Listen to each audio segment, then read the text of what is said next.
दोस्तों, अब तक मैं सिर्फ चैनल पर वीडियो डालता था और इसके अलावा आपको मेरा नाम छोड़ के कुछ भी पता नहीं है कि मेरा एजुकेशन क्या है, मैं कहाँ से बिलोंग करता हूँ, मेरा फैमिली बैकग्राउंड क्या है और मैं डे टेरर कैसे बना, या तो मेरे जो लाइफ है उसके बारे में आपको कुछ भी पता नहीं है। तो ये वीडियो पूरा उसी रिगार्डिंग होने वाला है ताकि आपके और मेरे बीच में बेटर कम्युनिकेशन हो सके। तो शुरुआत करते हैं कि मैंने पढ़ाई कहाँ से की है, मेरा बचपन कहाँ से है। तो मैं आपको बताना चाहता हूँ कि मैं जो हूँ तो मैं महाराष्ट्र से बिलोंग करता हूँ और जो मेरा एजुकेशन है 10th क्लास तक का, तो वो एक जो रूरल विलेज होता है तो वहाँ से हुआ है। जेडपी का जो स्कूल होता है वहाँ से फर्स्ट से लेके 10 तक वहीं पे पढ़ाई हुई है।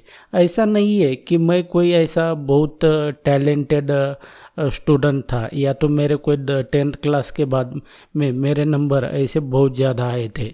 मेरा 10th क्लास का रिज़ल्ट सिर्फ 63% का था और उसके बाद में मेरा कॉलेज जो है तो वो मैंने कॉलेज की जो पढ़ाई है वो पढ़ाई की थी जो एक इलेक्ट्रीशियन का कोर्स होता है, MCVC एक कोर्स होता है, उसमें मैंने 12th क्लास तक की मैंने पढ़ाई की थी। उसके बाद में क्या हुआ कि अब मेरे जो फैमिली बैकग्राउंड है तो वो तो इतना कोई ये नहीं था, रिच नहीं था। तो उसकी वजह से क्या हुआ कि जो मेरे जो पिताजी वगैरह है, जो मेरी फैमिली है, तो वो कोई ऐसी रिच फैमिली नहीं थी। तो वो भी क्या है कि वो फार्मर है, मेरे पिताजी जो है तो वो फार्मर है। तो उनकी इतनी कैपेसिटी नहीं थी कि ज़्यादा मुझे पढ़ा सके। तो उसकी वजह से उन्होंने क्या किया कि मेरा जो पढ़ाई वगैरह है तो वो उसके बाद में रुक गया। तो उसके बाद में मैंने क्या किया कि मैं वैसे भी मैं कुछ नहीं करता था कि ऐसा कोई काम धंधा वगैरह कुछ नहीं करता था, मेरी कोई कमाई नहीं थी।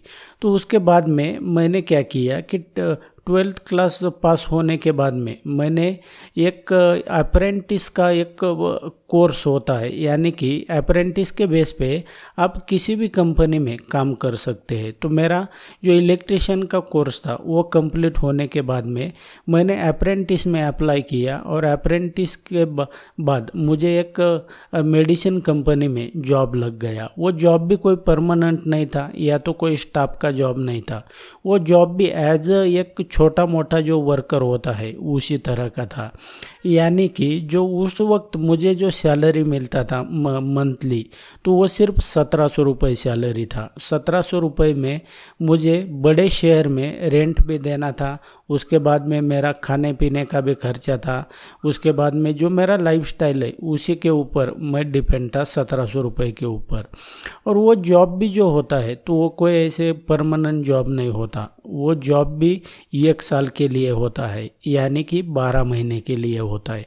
वो जैसे ही कंप्लीट हो गया उसके बाद में वहाँ से मुझे ब्रेक दे दिया गया। उसके लेकिन उस बीच में क्या हुआ कि ऐसे मैंने कोई कंप्यूटर वगैरह किया, ऐसा कोई सीखा भी नहीं है। तो उस बीच में क्या हुआ कि वहाँ पर मुझे कंप्यूटर वगैरह क्या होता है वो थोड़ा उस कंपनी में जब मैं काम कर रहा था तो वहाँ से मुझे थोड़ा देखने को मिला। और वहाँ पे मैं क्या करता था कि वो थोड़ा मीठी बातें करके जो वो स्टाफ है अंदर का, तो उनके साथ में मैं वो कंप्यूटर पे बैठता था और वहाँ से मुझे थोड़ा बहुत कंप्यूटर का नॉलेज हुआ कि ये कंप्यूटर क्या होता है, ये कैसे काम करता है।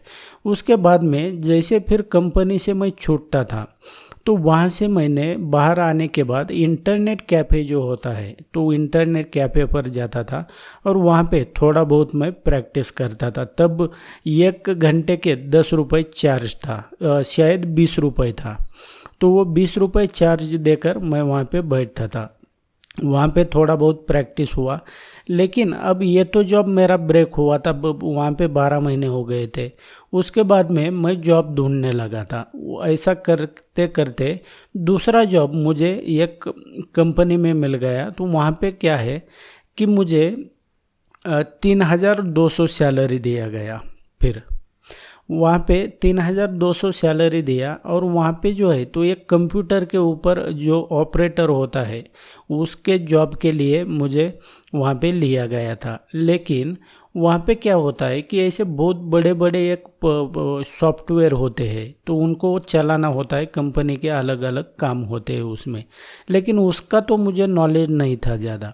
तो वहाँ पे मैंने सीखा, उसमें मैंने काम किया, और ऐसा करते करते फिर वहाँ पे मैंने 1-1.5 साल वहाँ पे निकाला, तो मुझे कंप्यूटर का थोड़ा ठीक ठाक नॉलेज आ गया वहाँ पे। फिर मैंने क्या किया कि वहाँ से मैंने फिर कंपनी छोड़ दिया। 3,200 सैलरी था, उसके बाद में मैंने उसको भी छोड़ दिया और दूसरी कंपनी ज्वाइन किया। वहाँ पे मुझे कोई ऐसा ज़्यादा सैलरी नहीं मिला था, वहाँ पे भी मुझे 3,500 के समथिंग ऐसा कुछ तो सैलरी दिया था। लेकिन ये पहले कंपनी में क्या था कि जाने आने के लिए बस थी, लेकिन वहाँ पे वैसा नहीं था, मुझे खुद के खर्चे से जाना था और खुद के खर्चे से ही आना था। तो वो उतनी 200-300 रुपये जो मिले थे बढ़ा के, वो भी कोई मुझे फ़ायदा नहीं देते थे, क्योंकि मुझे खर्चा तो मेरा ही हो रहा था जाने आने में, अप डाउन के लिए।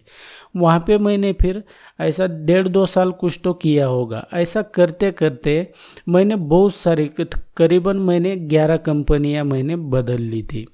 और लास्ट का जो मैंने जब 11 कंपनी के पहले आपको मैं बता दूं कि मैं कुछ दिन तक जो है, तो मुझे कहाँ से ज़्यादा कंपनी में जो है तो वो लिफ्ट कहाँ से मिला, तो मैं रुड़की जो है आईआईटी रुड़की, तो वहाँ पे कंपनी का मुझे ऑफ़र था, यानी कि मेरा जो एक पहला बॉस था उसने ही मुझे वहाँ पे लेके गया था। तो वहाँ पे मैं गया और वहाँ पे थोड़ा मुझे सैलरी अच्छा मिला, 17-18 हज़ार के करीबन मिला था वहाँ पे सैलरी। वहाँ पे भी मैंने करीबन 1 साल वहाँ पे काम किया होगा मैंने, लेकिन मुझे वहाँ पे भी मेरा मन नहीं लग रहा था। तो वहाँ से मैंने फिर 1-1.5 साल के बाद में वहाँ से भी मैंने छोड़ दिया। फिर मैं महाराष्ट्र में दोबारा वापस आ गया और यहाँ पे जो है तो ये 3.5 लाख का यहाँ पे मुझे पैकेज मिल गया। 3.5 का यानी 3,30,000 का समथिंग साल का पैकेज था, ईयरली पैकेज था। वहाँ पे मैंने करीबन 2-2.5 साल किया होगा वहाँ पे काम। फिर वहाँ पे 2-2.5 साल काम किया, लेकिन मैं इतने सारी कंपनी मैंने चेंज की, मैं कहीं पे भी मुझे सेटिस्फेक्शन नहीं मिला, जॉब सेटिस्फेक्शन नहीं था।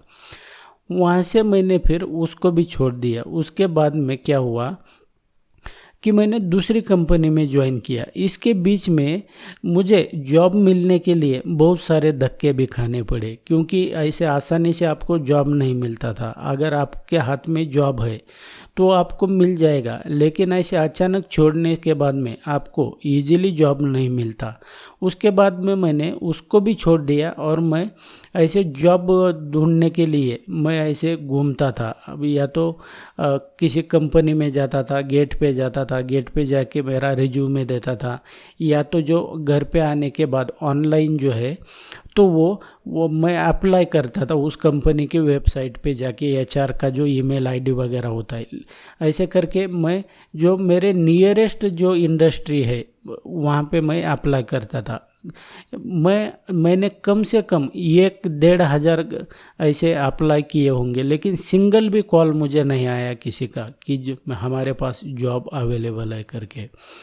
तो ऐसा ये नहीं हुआ, मैं तो सिर्फ खाली रहता था। अगर किसी का कॉल आया इंटरव्यू के लिए, मैं जाता था वापस आता था, जाता था वापस आता था, ये शुरू ही था, लेकिन मुझे कोई जॉब नहीं मिला। तो उसके बीच में क्या हुआ कि जो एक मेरा दोस्त है, तो उसने क्या किया कि उसको भी पता नहीं था कि मैं खाली था या कुछ था। उसका मुझे व्हाट्सएप पे एक मैसेज आता है कि ये ऐसा कोई तो ट्रेडिंग, स्टॉक मार्केट वगैरह इसके बारे में उसमें लिखा हुआ था, उसका इसमें नॉलेज था। तो मैंने सोचा, मैंने पढ़ा वो, मुझे उसके पहले सिर्फ इतना पता था कि ये मार्केट वगैरह कुछ तो ऐसे होता है, लेकिन ये क्या होता है, ये ट्रेडिंग क्या होता है, ये डीप में इतना नॉलेज नहीं था। तो वैसे भी मैं खाली ही पढ़ा हुआ था। और उसके बाद में क्या हुआ कि वैसे भी मुझे किसी इंडस्ट्री में जॉब सेटिस्फैक्शन तो था ही नहीं, और मुझे कोई अब थोड़ी रिस्पॉन्सिबिलिटी थी तो मैं करता था, लेकिन मेरा कोई उसमें इंटरेस्ट नहीं था। और दूसरा एक रीज़न है कि मैं जो है तो एक हर एक का एक नेचर होता है कि मैं किसी के अंडर में काम नहीं कर सकता, किसी के प्रेशर में काम नहीं कर सकता। ऐसा मुझे ये नहीं होता था, वहाँ पे मन नहीं लगता था, लेकिन रिस्पॉन्सिबिलिटी की वजह से तो करता था। उसके बीच में क्या हुआ कि ये मुझे पता चल गया कि ये तो कोई ऐसे स्टॉक मार्केट वगैरह, ये ट्रेडिंग वगैरह होता है। उसके बाद में मैंने क्या किया कि मैं तो खाली ही था, वैसे भी मुझे ना तो कोई काम धंधा कुछ था, तो मैंने इसके ऊपर मैंने थोड़ा नॉलेज लिया, और जो मेरे पास जो बचा कुचा जो थोड़ा बहुत पैसा था, तो उसको मैंने क्या किया कि अब ये तो मुझे समझ में आ गया कि ये अकाउंट ऐसे डीमैट अकाउंट खोलते हैं, ये करते हैं, ये मैंने खोल भी लिया। और मुझे शुरुआत में लगता था कि भाई अब तो मेरा अकाउंट भी ओपन हो गया है, उसमें मैंने जो मेरा कुछ बचा कुचा पैसा था वो भी मैंने डाल दिया उसमें। उसके बाद में क्या है कि मुझे ऐसे लगता था क्या है उसमें कि अगर समझो आपका स्टॉक ऊपर जा रहा है तो बाय करना है, नीचे जा रहा है तो सेल करना है, उसमें इतना क्या हार्ड है। तो ऐसा करते करते जो मेरा पैसा है वो सारा डूब गया वहाँ पे। उसके बाद में वो ऐसे करके मेरा जो एक अप्रॉक्स जो है तो ये 3 लाख के करीबन इसमें शुरुआत में ही घुस गया। तो दिन में मैं अगर 10-10, 12-12 हज़ार अगर लूज़ कर रहा था तो वो कहाँ से आपको पूरने वाला है वो। तो उसके बाद में मैंने फिर से जुगाड़ करके मैंने पैसा अरेंज किया, और इसको थोड़ा मैंने फिर से उसमें डाल दिया। और ये जो गैम्बलिंग माइंडसेट था मेरा कि सिर्फ बाय करना है, सेल करना है, इंटर करना है, एग्जिट करना है, तो इसमें क्या इतना नॉलेज लगता है, तो दोबारा भी वैसी ही कंडीशन हो गई। उसके बाद में मुझे थोड़ा रियलाइज़ हुआ कि ये तो ऐसे काम नहीं होने वाला है, क्योंकि ये तो यहाँ पे आपको नॉलेज लगेगा। तो मैंने क्या किया कि फिर मैंने नॉलेज लेना शुरू कर दिया। उसके पहले मैंने ऐसे बहुत से लोगों को, मैं भी वीडियोज़ वगैरह देखता था, लेकिन बहुत से लोगों को मैंने कहते हुए सुना था कि एक स्ट्रैटर्जी पे काम करो, एक स्ट्रैटर्जी पे काम करो। तो मैंने क्या किया कि जो EMA है, EMA को मैंने पकड़ा था, और मैं तभी ट्रेड करता था जब प्राइस स्लोपिंग में EMA के पास आता है। तो कुछ दिन ऐसा चला, लेकिन मुझे ना तो risk management, trading psychology, lot sizing, technical analysis, support, resistance, ये इसका कुछ भी नॉलेज नहीं था।